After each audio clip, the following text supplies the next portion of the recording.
מגיע ניחוחות מה-70's. 3,000 צופים באו אתמול לראות את היורשים של מוצי ליאון ואוננה במשחק העונה של ליגה ג' נגד קריית אונו.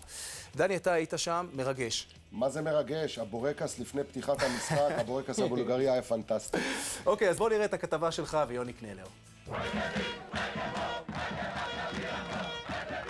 מי שהיה נקלע לאצטדיון בחולון היה מתקשה להאמין שהוא נמצא במשחק במסגרת ליגה ג'.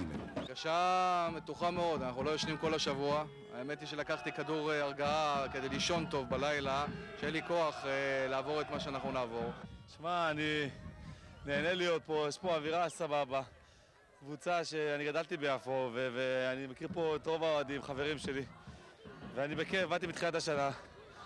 ונהנים, והאווירה, והכל. נשאר לנו משחק גדול לעשות היום, ונקווה שיהיה בסדר. אני מתרגש לראות את כל הקהל הזה. זה הדבר היחידי שמרגש אותי. קבוצה טובה יש לנו, שחקנים טובים יש לנו. הקהל מרגש. 3,000 צופים גדשו את יציאי המגרש, כל מי שקשור ליפו בהווה, וגם כמה מכוכבי העבר של הקבוצה הגדולה של שנות ה-70. יש איזה שחקן פה במכבי יפו שמזכיר אותך? אתה אומר, לא היה... אני מעליב אותך. אני לא יודע במדינת ישראל יש אחד שיכול להזכיר אותי, אז במכבי יפו אתה רוצה. את הדלק למנוע המטוס שלוקח את הקבוצה לליגה ב' מספק מיזם האוהדים שעומדים מאחורי הקמת הקבוצה. התקציב בא מהאוהדים, למעלה מ-300 אוהדים שמו 1,000 שקל כדי לקנות זכות ובעצם בנו את הבסיס של הדבר הזה. ספונסרים, אוהדים כבדים, אנחנו נתחיל לקבל גם הקצוות כי זה מגיע לנו ברגע שנוכיח שאנחנו קיימים ורצים קדימה. שנה הבאה אנחנו נהיה בליגה ב' בעזרת השם, נסמן את ליגה א' כדי לעלות תוך שנה. זה נכון שהעלייה היא מטרה חשובה, אבל היא לא המטרה היחידה. בקבוצה מסתכלים כבר על הקמת התשתית לדור הבא.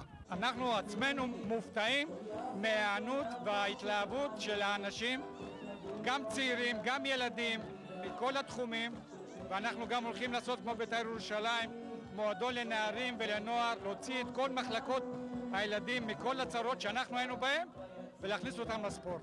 בדקה ה-31 עולה מכבי קביליו יפו ליתרון.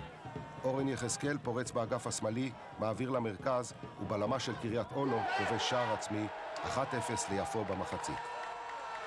בדקה ה-55 זוהר קמינסקי מוכשל ברחבה, ואת הפנדל מפקיע אביבי זוהר שמעלה את יפו ליתרון 2-0. 2 דקות חולפות וקמינסקי במבצע נאה קובע 3-0 למקומיים. ליגה ב' נראית קרובה מתמיד. 3 דקות לסיום קובע דודו ביטון שנכנס כמחליף את תוצאת המשחק 4-0 ליפו. הניצחון נותן לקבוצה מקדמה של 6 נקודות על פני קריית אונו ושולח את השחקנים יחד עם הקהל לחגוג את העלייה הכמעט ודאית לליגה ב'. החגיגות של ליגה ב' יגיעו בסוף העונה, זה לא משנה, הם יגיעו בסוף העונה, אבל כרגע זה החגיגות של ניצחון על קריית אונו, ניצחון חשוב מאוד, נותן לנו פער משמעותי, ומה שיותר חשוב מזה לי, דני, שהיום הוכחנו את ההבדלי רמות בינינו לבין קריית אונו ולבין כל הליגה, 4-0 זה ההבדל בינינו לבין קריית אונו.